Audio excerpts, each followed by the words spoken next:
자라면요, 제로 탄산 음료에 함유된 아스파탐을 포함한 인공 감미료 때문에 사람의 장내 미생물 다양성이 떨어졌다고 합니다.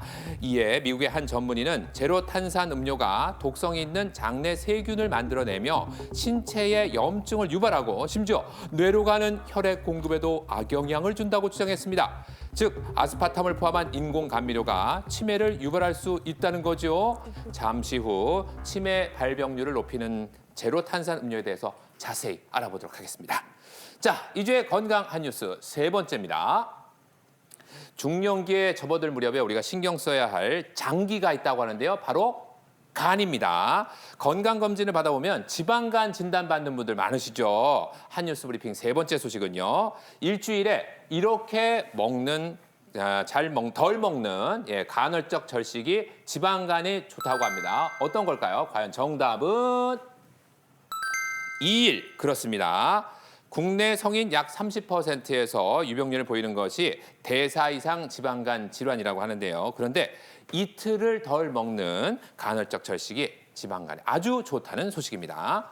최근 국내 연구진이 간헐적 절식이 지방간 치료에 효과적이라는 연구 결과를 내놨는데요. 대사 이상 지방간 질환이 있는 비당뇨병 환자들을 두 그룹으로 나눠 12주간 간헐적 칼로리 제한과 표준 식단의 효과를 비교 분석했다고 합니다. 그 결과 일주일 중 5일은 3끼 일반식을 섭취하고 2일은 500에서 600kcal를 섭취하는 간헐적 칼로리 제한 그룹을 A로 봤을 때 매일 1200에서 1800kcal를 섭취한 B그룹에 비해 약 30% 간내 지방량이 감소한 환자 비율이 더 높은 걸로 나타났다고 합니다. 자세한 내용 잠시 후에 알려드리겠습니다. 이상 한뉴스 브리핑이었습니다.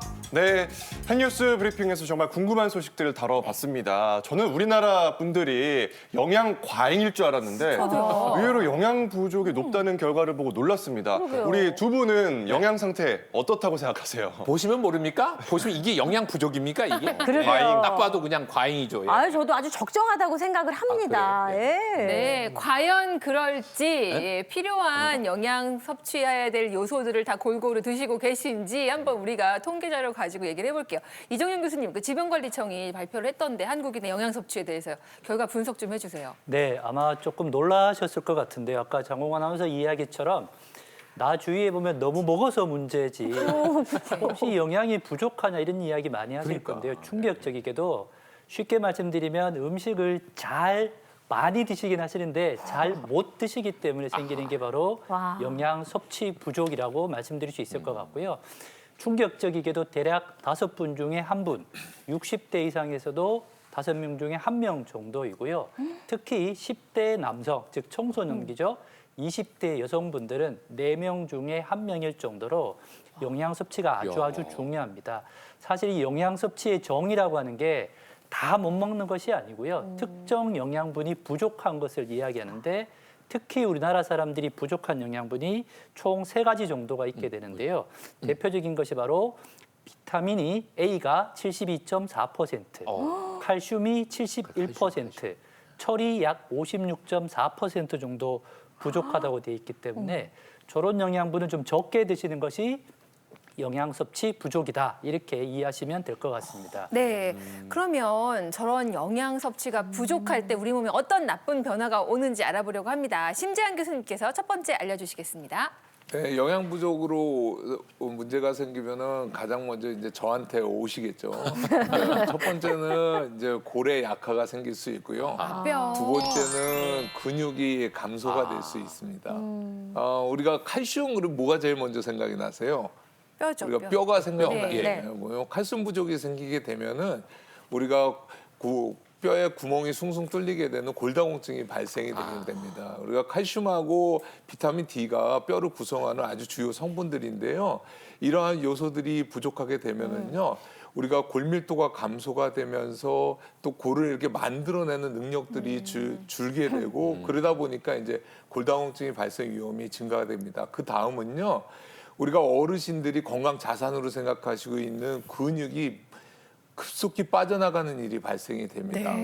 이게 가뜩이나 나이 들면 빠진다는데 급속히 빠진다고요? 네, 이거 나이가 들면은요 네. 근육에 있는 근섬유수가 빠져나가는 거는 어쩔 수 없는 일이거든요. 근데 영양 부족이 되면 이 근섬유수가 아주 급속하게 빠져나가서요, 우리 전신 건강에 약화가 되면서 이런 악순환들이 반복되는 그런 일들이 발생하게 됩니다. 네. 그러니까 재테크보다 더 중요한 게 뼈테크, 근테크 아니겠습니까? 네. 건강을 위해서 균형 잡힌 식사를 골고루 하도록 명심하겠습니다.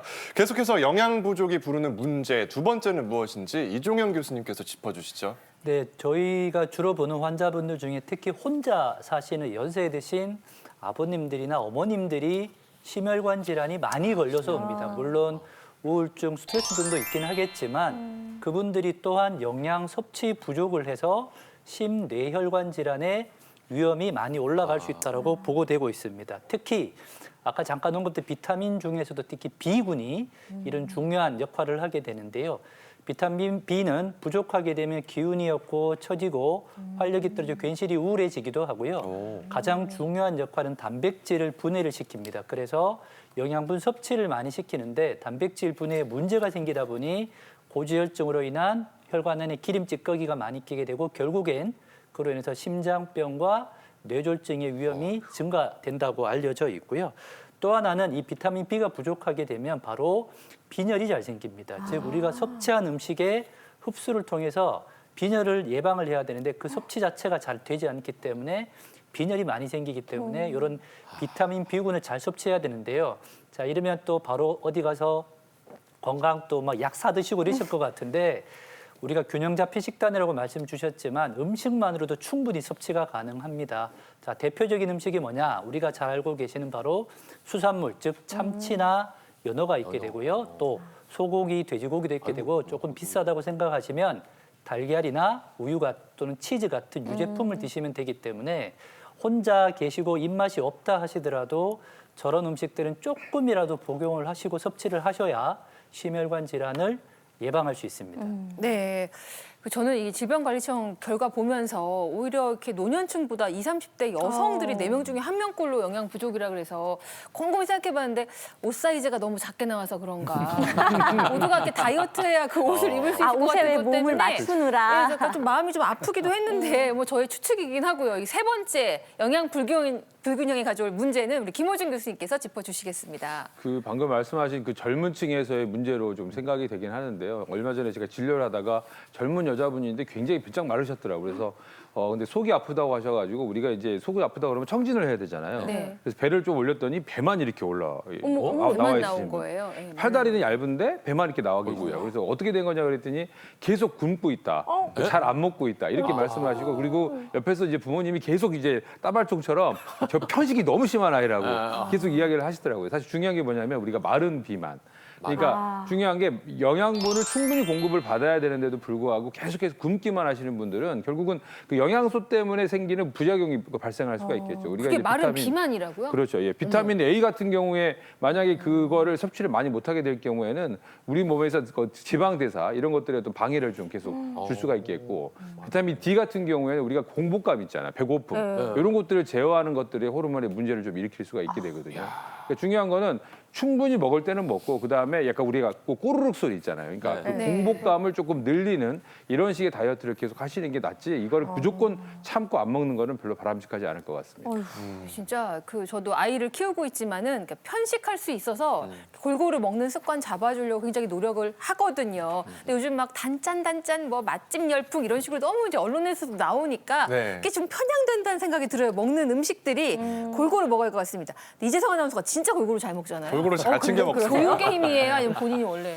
뭐 두 가지 다 아닐까요? 네, 부모님께 감사드리고 저 스스로 칭찬하겠습니다. 토닥토닥. 그리고 저는 다음 한 뉴스가 정말 충격적이었는데요. 네. 우리가 이제 건강을 위해서 일부러 챙겨 먹었던 제로 탄산음료로 인해서 그래. 치매 발병률이 네. 높아진다라는 슬픈 소식이었어요. 뒤통수가 얼얼한데 배신감. 이게 진짜 사실인가요, 교수님? 네, 뒤통수만 얼얼하면 다행인데요. 사실은 입이 즐겁기 위해서 먹는 음료 때문에 사실 입도 사실은 굉장히 좀 배신감을 많이 느끼게 되죠. 실제로 우리가 탄산음료에는 설탕이 많이 들어가고 또 워낙 요즘 방송에서 설탕이 나빠요 하니까 이게 네. 대체로 많이 먹는 게 맞아요. 인공 감미료 뭐 제로 이렇게 많이 나오는 건데요. 사실은 그 음식이나 음료에서 뭐가 들은지 성분을 꼭 보시는 것이 필요합니다. 그리고 최근에는 이런 인공 감미료라고 하는 이 제로당에 관련된 연구가 많이 쏟아져 나오고 있는데요. 충격적인 연구들이 계속 나오면서부터 과연 이런 제로 음료를 제로 칼로리 음료를 계속 먹어야 되느냐에 대한 고민이 많이 있게 되는데 대표적인 성분이 이제 뭐 아스팜탄이라든가 또는 사카린 같은 것들이 많이 있게 되는데 이 아이들이 문제가 뭐냐면 섭취를 하게 되면 단맛은 느끼는데요. 몸에서 염증을 일으키게 되고 문제를 일으키게 됩니다. 이러다 보니 결국에는 혈관에서 문제를 일으키고 그로 인해서 뇌혈관이나 심혈관 질환 잘 생기게 되고요. 또 하나 아무리 제로당이라 하더라도 들어가게 되면 우리 몸에서 인슐린이 분비가 되면서 혈당 스파이크가 생기게 됩니다. 그로 인해서 당뇨까지는 아니지만 또 몸에 염증을 만들게 되다 보니 혈관이 나빠진다고 되어 있고요. 또 가장 최근에 심장 쪽에서 발표한 연구를 보면 하루에 제로 음료 콜라 한 캔 정도를 매번 먹었더니만 심방세동이라고 하는 치명적인 부정맥이 무려 20% 발생한다고 되어 있어서 실제로 지금 저희가 준비한 그림을 보시면 네. 네, 보시는 것처럼 하루에 한 캔 이상의 제로 음료를 먹었을 때 허혈성 뇌졸중이 무려 2.96배, 알츠하이머 치매 질환도 2.89배니까 자, 이제 설탕 무서워서 먹는 제로 칼로리 음료가 뇌혈관이나 뇌 건강에도 아주 좋지 않기 때문에 사실은 조금 걱정이 되기도 하고요. 또 이걸 어떻게 건강하게 먹는지에 대한 고민이 좀 많아지는 것이 사실인 것 같습니다. 네. 그 제로 음료 뭐까 제로 콜라 사랑이 엄청난 사람이 한 명 있잖아요. 그러니까 술이랑 담배는 안 하는데 콜라를 하루에 12캔씩 마신다는 미국의 트럼프 대통령. 네. 그래서 콜라 이렇게 부르는 버튼 새로 다시 만들었다고 뉴스에 났더라고요. 네. 저거 누르면 이제 콜라를 딱 가져온대요. 이제 제로 콜라인 거죠. 아스파탐 들어있는 다이어트 콜라. 근데 12캔씩 먹어도 되나요? 섭취 기준이 있을 것 같은데요. 네, 이정현 저 양반은 아시는 것처럼 굉장히 무섭고 치밀한 사람이죠. 굉장히 무섭고 치밀한 사람이기 때문에 본인이 하루에 제로 콜라를 12캔 먹어도 괜찮다라고는 계산을 다 했기 때문에 복용을 하고 있습니다. 실제로 세계보건기구 산하에 있는 식품 첨가물 전문가 위원회에서요.